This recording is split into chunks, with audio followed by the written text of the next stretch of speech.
Hello दोस्तों, मैंने एक सच्ची घटना के ऊपर कहानी लिखी है जो मेरे दिल को छू गया। मैं आशा ही नहीं पूर्ण विश्वास करता हूँ आप लोगों को भी ये कहानी बहुत अच्छी लगेगी। तो इसी के साथ मैं अपनी कहानी स्टार्ट करता हूँ। क्या कहता है एक 4 साल का बच्चा, क्या कहती है एक 7 साल की बहन, क्या कहते हैं बूढ़े दादा दादी, क्या कहते हैं बूढ़े माँ बाप, जो अपने बच्चे को पाना तो चाहते हैं, जो अपने बच्चे को अपना सहारा तो बनाना चाहते हैं, वो अपने बच्चे को अपने पास तो बुलाना चाहते हैं, लेकिन वो चाह कर भी उससे मिल नहीं पाते। वो छोटी सी बच्ची जो माँ से बार बार कहती है, वो छोटा सा बच्चा जो माँ को बार बार कहता है कि माँ, क्या मेरे पिता इस बार दिवाली में आएंगे? क्या मैं अपने दोस्तों की तरह मैं अपने पापा के साथ दिवाली मना पाऊँगा? जब वो बच्ची ये क्वेश्चन माँ से बार बार करती है, माँ निरुत्तर रहती, माँ उत्तर नहीं दे पाती, लेकिन फिर भी अपने बच्चे को भूखी प्यासी रहकर बच्चे को खाना खिलाती है। रात में कभी सब्जी बच का हो ना हो,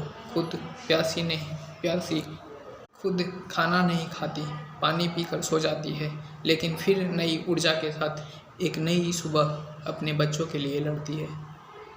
और लेकिन उसी समय बॉर्डर पर खड़ा जवान जो देश की रक्षा कर रहा है, वो बॉर्डर पर खड़ा अपने बच्चे से मिलना तो चाहता है, लेकिन देश की रक्षा के लिए वो आ नहीं पाते। वो बच्चे जिद करते हैं और माँ बाप से पूछते हैं, दादा दादी से पूछते हैं कि वो पिता कब लौट के आएंगे। और एक खुशखबरी आती है कि वो जवान इस बार दिवाली में अपने बच्चों से, अपने पिता से मिलने घर आने वाला है। मानो पूरे घर में खुशियों की रौनक छा जाती है।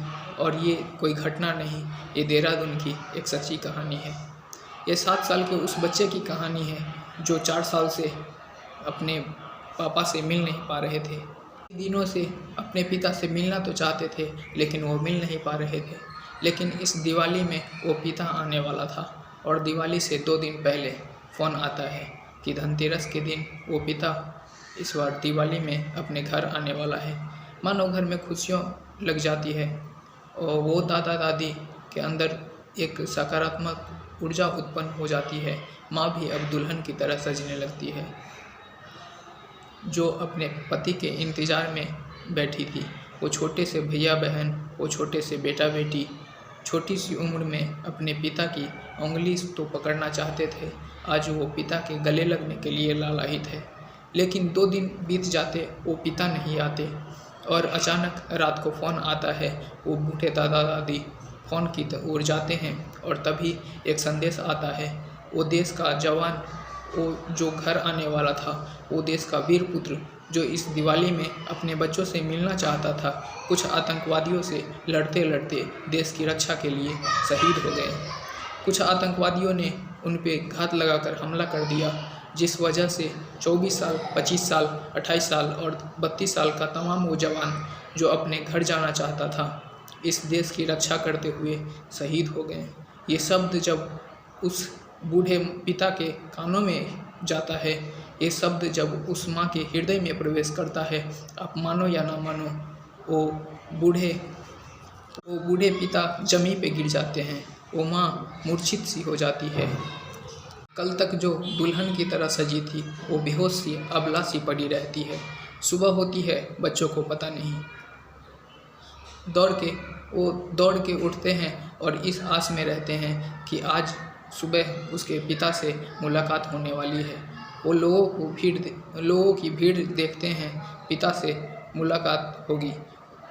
भीड़ देखते हैं, जब देखते हैं तो चौंक जाते हैं और माँ से कहते हैं कि माँ, आज ये लोग नहीं, हम पिता से मिलेंगे। आज ये लोग नहीं, हम दिवाली मनाएंगे। माँ उत्तर देती न दादा दादी उत्तर देते हैं। वो भीड़ से अपने पिता के बारे में पूछते हैं और पूछते पूछते उनकी नज़र आंगन में पड़ी तिरंगे से लिपटी लाश नज़र आती है। वो बच्चे कुछ बोले उससे पहले तिरंगे से लिपटी एक लाश नज़र आती है। वो बच्चे दौड़ के उसके पास जाते हैं और वो समझ जाते हैं कि ये उनके पिताजी हैं।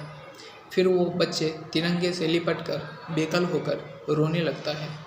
कल तक जो माँ दुल्हन की तरह सजी थी, जिसके हाथों में चूड़ियाँ थी जिसके मांग में सिंदूर था, ना वो हाथों की लाली रही, ना मांग का सिंदूर रहा। आज वो माँ जो अपने पति से मिलना चाहती थी, आज वो बेहोश सी पड़ी रहती है। वो पिता कल तक जो अपने बेटे के इंतज़ार में खड़े थे, आज वो मूर्छित से पड़े रहते हैं, क्योंकि उन्होंने अपने बुढ़ापे की लाठी को टूटते हुए देखा है। वो बच्ची कहती है कि माँ, मैं समझ गई माँ, हम अब दिवाली कभी नहीं मना पाएंगे। माँ, मैं समझ गई माँ, अब तू पहले जैसी दुल्हन की तरह कभी सज नहीं पाओगी। माँ, मैं समझ गई, अब हम और बच्चों की तरह पिता को पिता नहीं बुला पाएंगे।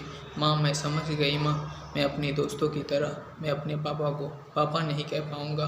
माँ, मैं समझ गई माँ, मैं अपने दादा दादी के बुढ़ापे की लाठी को नहीं देख पाऊँगा।